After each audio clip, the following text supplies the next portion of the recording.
first is first on the stock market. So currently it's the 25th anniversary today of the dot-com bubble crash. There's a lot of concern for a lot of Americans right now about the state of the economy. President Trump has refused to rule out a recession. Secretary Lutnick, however, has told us there will not be one. So can the White House just tell and assure Americans today that there's not going to be a recession? Well, there's a lot to unpack there. So let me start by saying that, first of all, when it comes to the stock market, the numbers that we see today, the numbers we saw yesterday, the numbers we'll see tomorrow are a snapshot of a moment in time.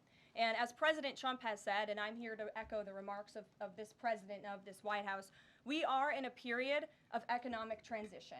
We are in a period of transition from the mess that was created under Joe Biden in the previous administration.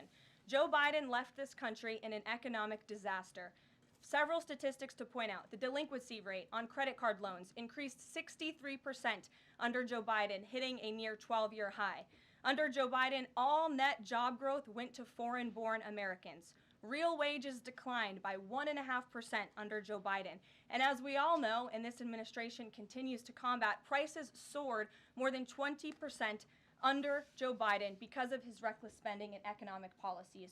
So we are in a period of transition from that economic nightmare under a president who had no idea what he was doing, never held a private sector job in his life, into a golden age of American manufacturing under a businessman and a deal maker in chief in President Donald J. Trump, who is implementing the formula that we know works. Look at President Trump's results in his first term. If people are looking for certainty, they should look at the record of this president. That's why the American people re-elected him back to this office.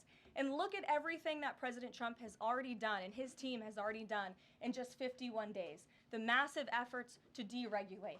Tax cuts, which we need Congress to pass the Trump economic agenda, the Trump tax cuts, which will unleash economic growth. And the president also addressed this directly, I will point out as well, when you look at what he said on Air Force One. And he said he wants the American people to have so much money in their pockets they don't even know what to do with it. That's the intent of this administration, and we're working very hard every day on that goal.